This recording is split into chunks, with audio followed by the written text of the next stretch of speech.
Welcome to Sean360 channel. If you're new here, make sure you subscribe the channel. Also don't forget to hit the bell icon. That way, you won't miss a single video we upload. Mother's sacrifice. My mom only had one eye. I hated her, she was such an embarrassment. My mom ran a small shop at a flea market. She collected little weeds and such to sell, anything for the money we needed. She was such an embarrassment. There was this one day during elementary school. I remember that it was field day, and my mom came. I was so embarrassed. How could she do this to me? I threw her a hateful look and ran out. The next day at school. Your mom only has one eye, and they taunted me. I wished that my mom would just disappear from this world, so I said to my mom, "Mom, why don't you have the other eye? You're only going to make me a laughingstock. Why don't you just die?" My mom did not respond. I guess I felt a little bad, but at the same time, it felt good to think that I had said what I'd wanted to say all this time. Maybe it was because my mom hadn't punished me, but I didn't think that I had hurt her feelings very badly. That night, I woke up and went to the kitchen to get a glass of water. My mom was crying there, so quietly, as if she was afraid that she might wake me. I took a look at her, and then turned away. Because of the thing I had said to her earlier, there was something pinching at me in the corner of my heart. Even so, I hated my mother who was crying out of her one eye. So I told myself that I would grow up and become successful, because I hated my one-eyed mom and our desperate poverty. Then I studied really hard. I left my mother and came to Seoul and studied, and got accepted in the Seoul University with all the confidence I had. Then, I got married. I bought a house of my own. Then I had kids, too. Now I'm living happily as a successful man. I like it here because it's a place that doesn't remind me of my mom.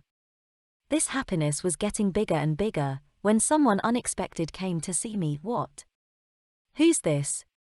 It was my mother. Still with her one eye. It felt as if the whole sky was falling apart on me. My little girl ran away, scared of my mom's eye. And I asked her, "Who are you?" "I don't know you," as if I tried to make that real. I screamed at her, "How dare you come to my house and scare my daughter? Get out of here now."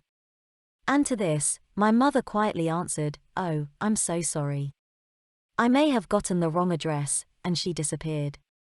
Thank goodness, she doesn't recognize me. I was quite relieved. I told myself that I wasn't going to care, or think about this for the rest of my life. Then a wave of relief came upon me. One day, a letter regarding a school reunion came to my house. I lied to my wife saying that I was going on a business trip. After the reunion, I went down to the old shack, that I used to call a house, just out of curiosity. There, I found my mother fallen on the cold ground.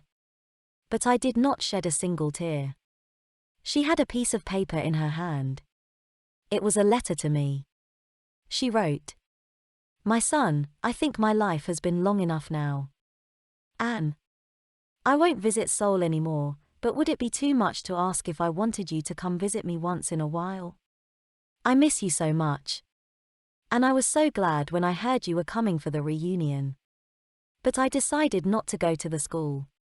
For you. I'm sorry that I only have one eye, and I was an embarrassment for you. You see, when you were very little, you got into an accident, and lost your eye. As a mother, I couldn't stand watching you having to grow up with only one eye, so I gave you mine. I was so proud of my son that was seeing a whole new world for me, in my place, with that eye. I was never upset at you for anything you did. The couple times that you were angry with me, I thought to myself, it's because he loves me. I miss the times when you were still young around me. I miss you so much. I love you. You mean the world to me." My world shattered. I hated the person who only lived for me. I cried for my mother. I didn't know of any way that will make up for my worst deeds. Moral of the story. Never ever hate anyone for their disabilities. Never disrespect your parents, don't ignore and underestimate their sacrifices. They give us life, they raise us better than they had been, they give and keep trying to give better than they ever had. They never wish unwell for their kids even in their wildest dreams. They always try showing right path and being motivator. Parents give up all for kids, forgive all mistakes made by kids. There is no way to repay what they done for kids. All we can do is try giving what they need, and it is just time, love and respect. Thank you for listening to the story. Don't forget to subscribe.